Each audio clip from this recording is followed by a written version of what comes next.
Manuscript Found in a Bottle by Edgar Allan Poe. He who doesn't have another moment to live does not have anything more to lose. Philip Quinault, Aetius. Of my country and of my family I have little to say. Ill usage and length of years have driven me from the one, and estranged me from the other.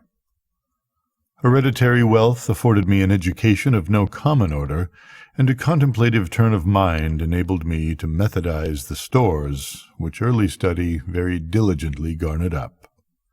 Beyond all things, the study of the German moralists gave me great delight, not from any ill-advised admiration of their eloquent madness, but from the ease with which my habits of rigid thought enabled me to detect their falsities. I have often been reproached with the aridity of my genius. A deficiency of imagination has been imputed to me as a crime, and the Pyrrhonism of my opinions has at all times rendered me notorious. Indeed, a strong relish for physical philosophy has, I fear, tinctured my mind with a very common error of this age. I mean the habit of referring occurrences, even the least susceptible of such reference, to the principles of that science. Upon the whole, no person could be less liable than myself to be led away from the severe precincts of truth by the ignis fatui of superstition. I have thought proper to premise thus much, lest the incredible tale I have to tell should be considered rather the raving of a crude imagination than the positive experience of a mind to which the reveries of fancy have been a dead letter and a nullity. After many years spent in foreign travel, I sailed in the year 18 from the port of Batavia, in the rich and populous island of Java, on a voyage to the archipelago of the Sunda Islands. I went as passenger, having no other inducement than a kind of nervous restlessness which haunted me as a fiend. Our vessel was a beautiful ship of about 400 tons, copper-fastened and built at Bombay of Malabar teak. She was freighted with cottonwood and oil from the Laccadive Islands. We had also on board coir, jaggery, ghee, coconuts, and a few cases of opium. The stowage was clumsily done, and the vessel consequently crank. We got under way with a mere breath of wind, and for many days stood along the eastern coast of Java, without any other incident to beguile the monotony of our course than the occasional meeting with some of the small grabs of the archipelago to which we were bound. One evening, leaning over the taffrail, I observed a very singular, isolated cloud to the northwest. It was remarkable, as well for its color as from its being the first we had seen since our departure from Batavia.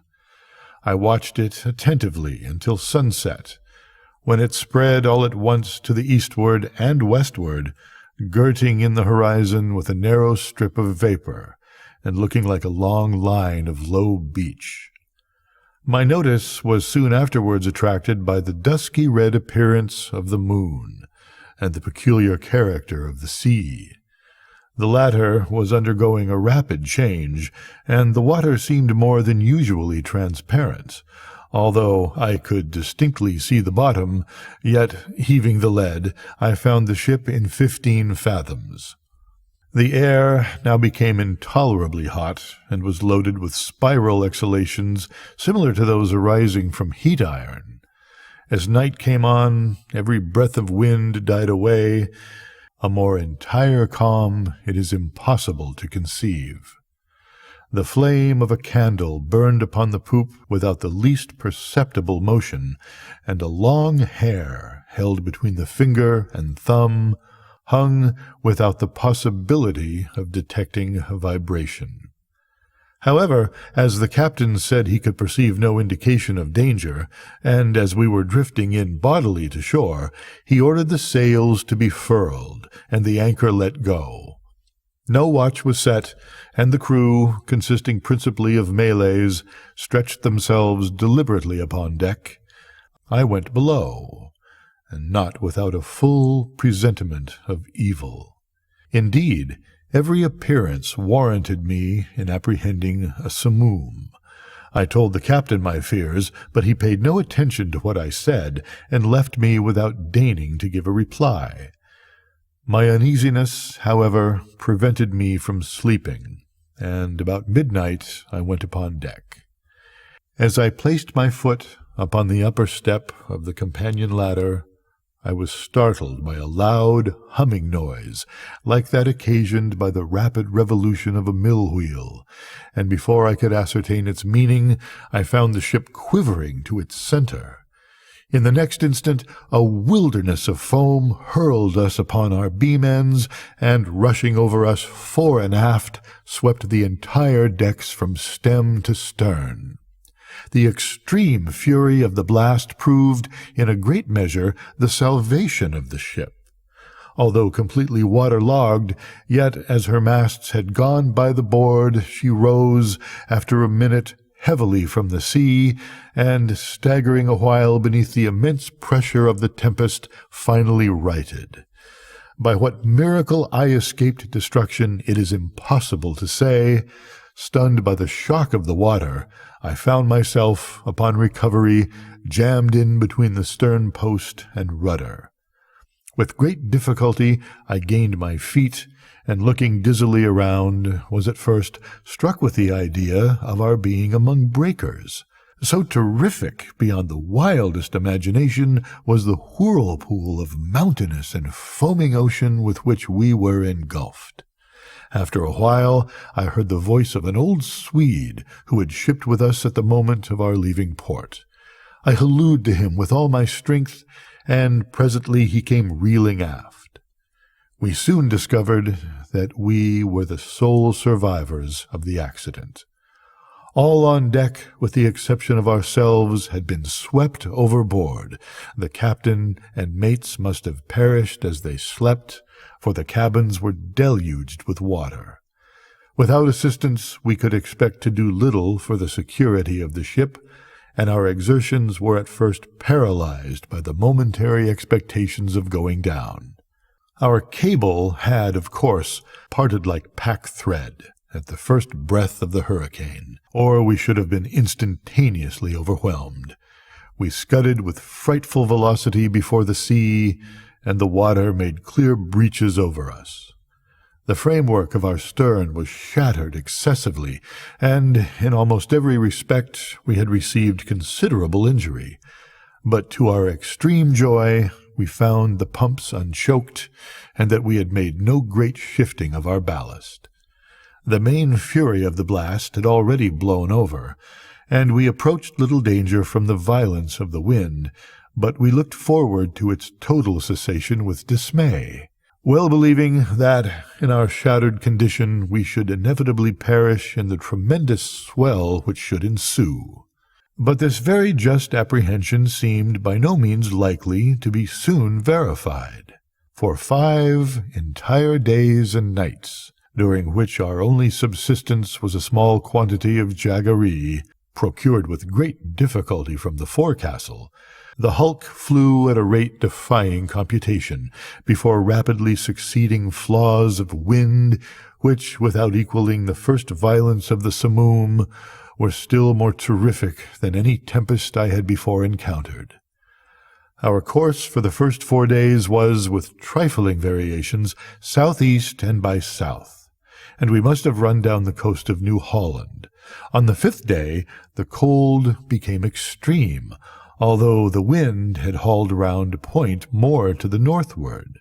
The sun arose with a sickly yellow lustre, and clambered a very few degrees above the horizon, emitting no decisive light.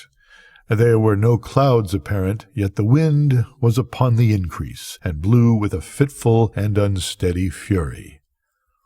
About noon, as nearly as we could guess, our attention was again arrested by the appearance of the sun. It gave out no light, properly so called, but a dull and sullen glow without reflection, as if all its rays were polarized. Just before sinking within the turgid sea, its central fires suddenly went out, as if hurriedly extinguished by some unaccountable power.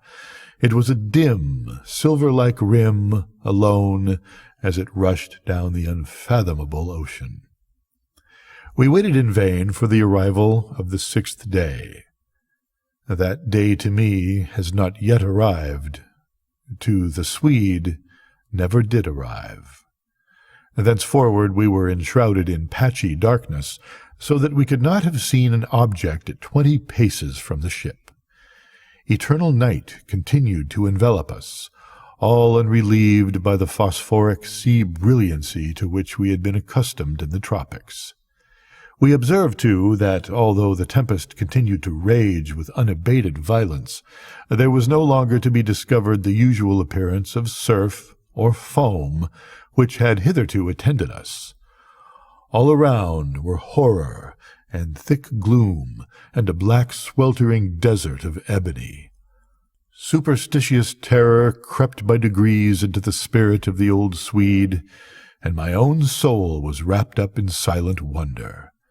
We neglected all care of the ship, as worse than useless, and securing ourselves as well as possible to the stump of the mizzenmast, looked out bitterly into the world of ocean. We had no means of calculating time, nor could we form any guess of our situation. We were, however, well aware of having made farther to the southward than any previous navigators, and felt great amazement at not meeting with the usual impediments of ice. In the meantime, every moment threatened to be our last, every mountainous billow hurried to overwhelm us. The swell surpassed anything I had imagined possible, and that we were not instantly buried is a miracle. My companion spoke of the lightness of our cargo, and reminded me of the excellent qualities of our ship, but I could not help feeling the utter hopelessness of hope itself, and prepared myself gloomily for that death which I thought nothing could defer beyond an hour, as with every knot of the way the ship made, the swelling of the black stupendous seas became more dismally appalling. At times we gasped for breath at an elevation beyond the albatross, at times became dizzy with the velocity of our descent into some watery hell where the air grew stagnant and no sound disturbed the slumbers of the kraken. We were at the bottom of one of these abysses when a quick scream from my companion broke fearfully upon the night. "See! See!" he cried, shrieking in my ears. "Almighty God! See! See!"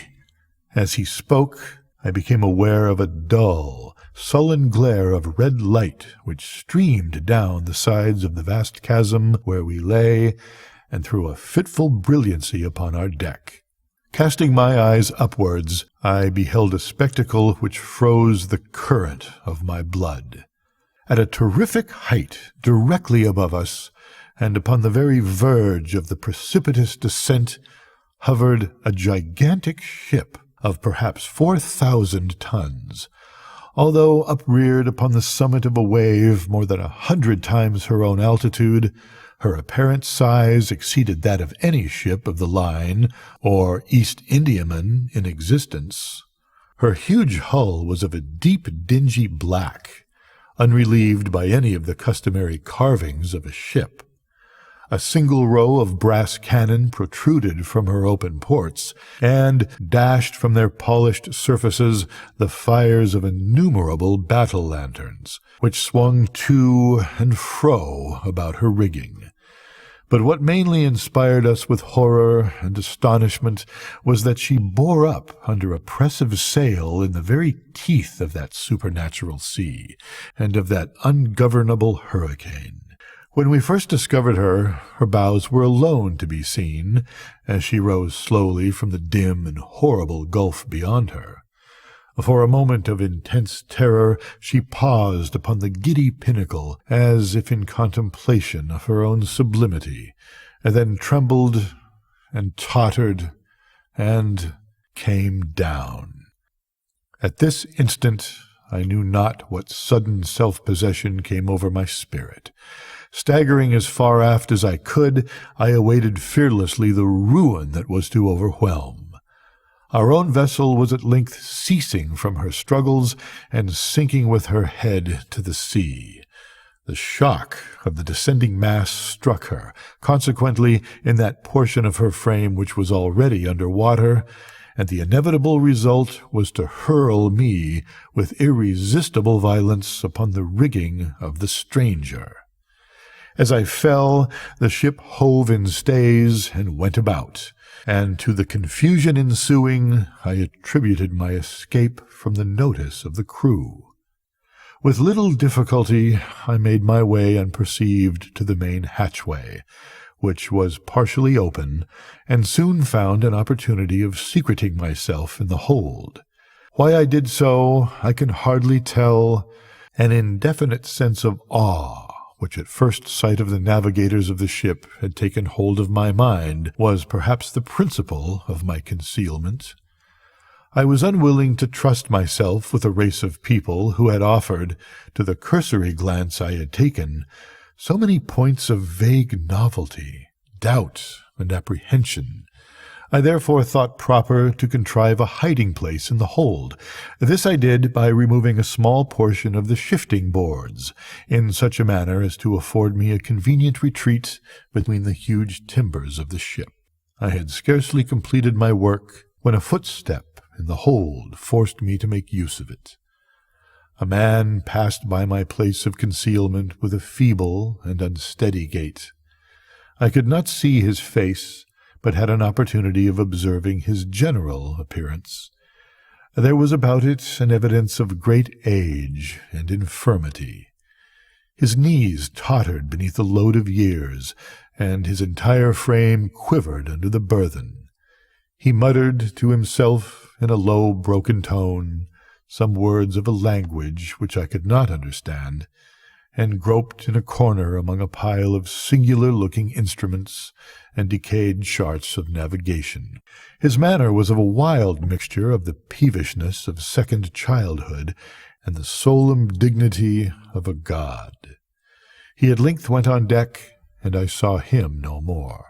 A feeling for which I have no name has taken possession of my soul, a sensation which will admit of no analysis, to which the lessons of bygone times are inadequate, and for which I fear futurity itself will offer me no key.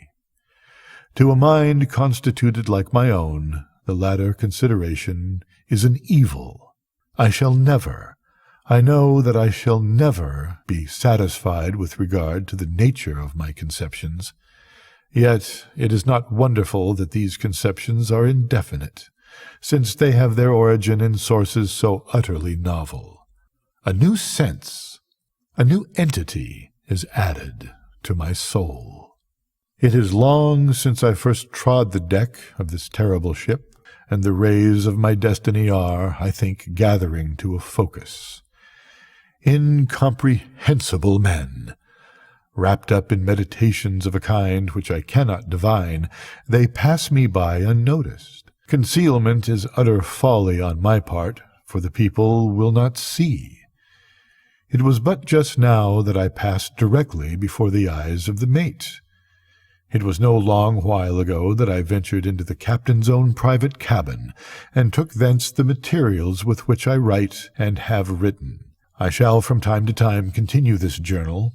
It is true that I may not find an opportunity of transmitting it to the world, but I will not fail to make the endeavor. At the last moment I will enclose the manuscript in a bottle and cast it within the sea. An incident has occurred which has given me new room for meditation. Are such things the operation of ungoverned chance? I had ventured upon deck and thrown myself down, without attracting any notice, among a pile of rattling stuff and old sails in the bottom of the yawl.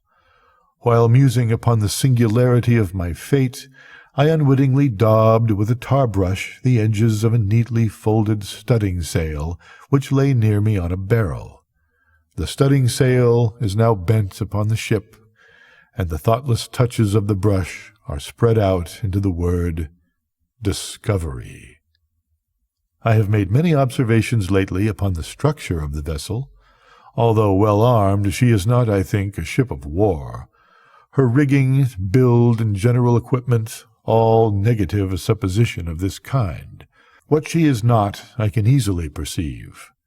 What she is, I fear it is impossible to say. I know not how it is, but in scrutinizing her strange model and singular cast of spars, her huge size and overgrown suits of canvas, her severely simple bow and antiquated stern, there will occasionally flash across my mind a sensation of familiar things, and there is always mixed up with such indistinct shadows of recollection an unaccountable memory of old foreign chronicles and ages long ago. I have been looking at the timbers of the ship. She is built of a material to which I am a stranger.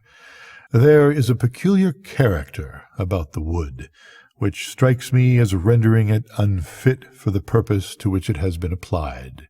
I mean its extreme porousness, considered independently by the worm-eaten condition which is a consequence of navigation in these seas, and apart from the rottenness attendant upon age, it will appear perhaps an observation somewhat over-curious, but this wood would have every characteristic of Spanish oak, if Spanish oak were distended by any unnatural means.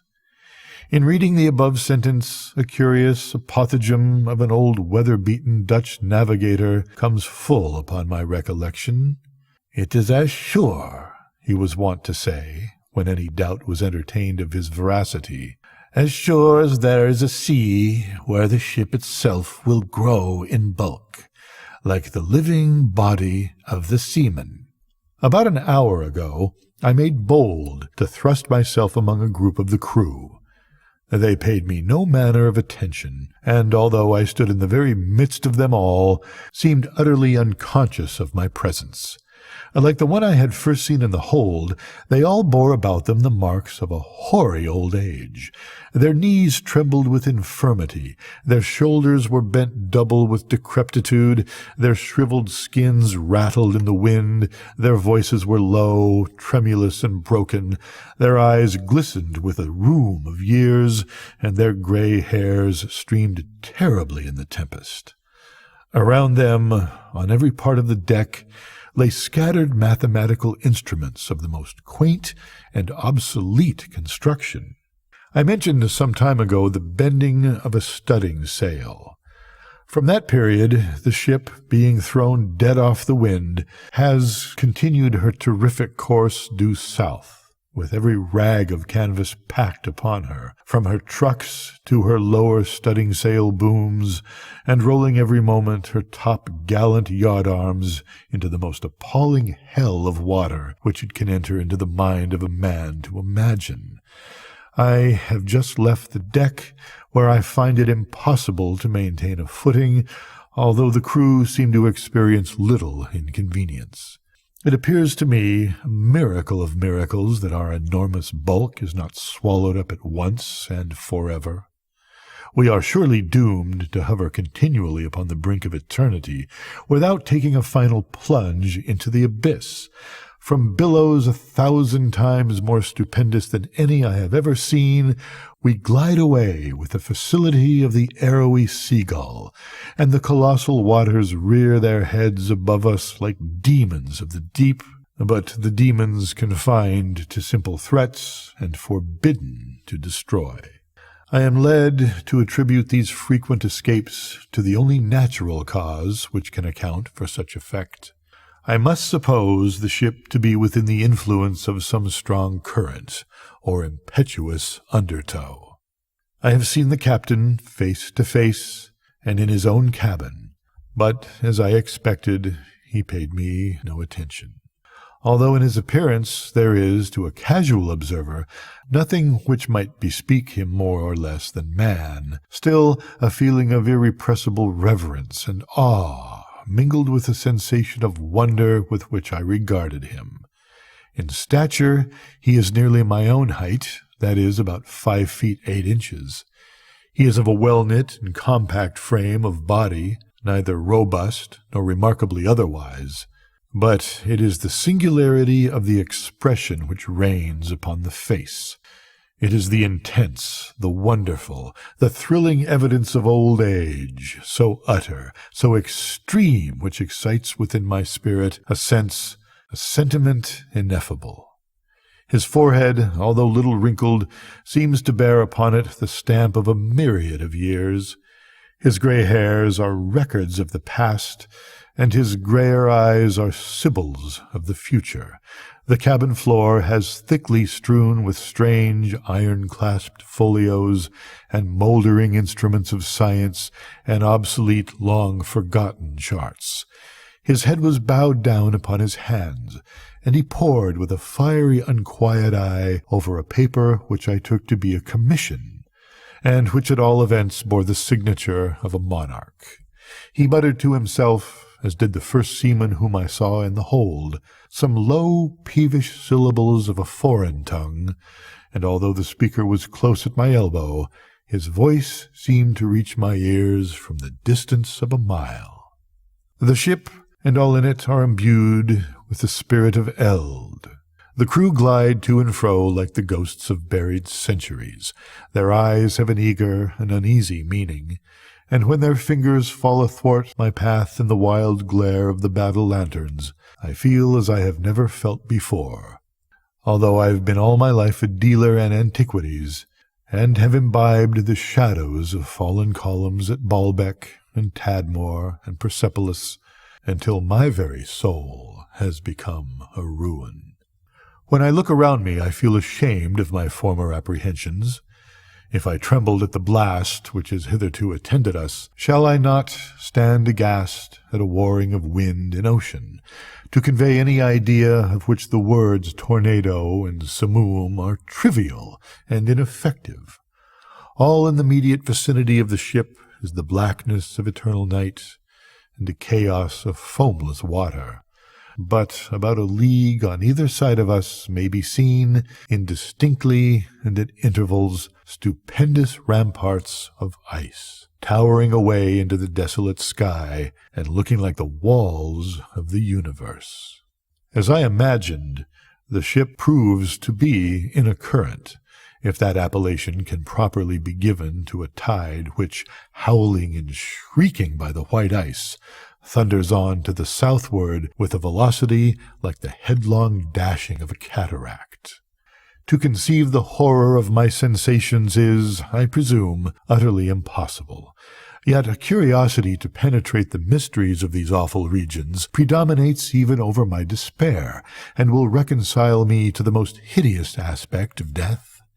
It is evident that we are hurrying onwards to some exciting knowledge, some never-to-be imparted secret whose attainment is destruction. Perhaps this current leads us to the southern pole itself. It must be confessed that a supposition apparently so wild has every probability in its favor. The crew pace the deck with unquiet, tremulous step, but there is upon their countenances an expression more of the eagerness of hope than of the apathy of despair. In the meantime, the wind is still in our poop, and as we carry a crowd of canvas, the ship is at times lifted bodily from out of the sea. Oh, horror upon horror! The ice opens suddenly to the right and to the left, and we are whirling dizzily in immense concentric circles, round and round the borders of a gigantic amphitheatre, the summit of whose walls is lost in the darkness and the distance, but little time will be left me to ponder upon my destiny. The circles rapidly grow small. We are plunging madly within the grasp of the whirlpool, and amid a roaring and bellowing and thundering of ocean and of tempest, the ship is quivering. Oh, God! And going down. Note: the manuscript found in a bottle was originally published in 1831, and it was not until many years afterwards that I became acquainted with the maps of Mercator, in which the ocean is represented as rushing by four mouths into the northern polar gulf to be absorbed into the bowels of the earth, the pole itself being represented by a black rock towering to a prodigious height. Good night, Nora.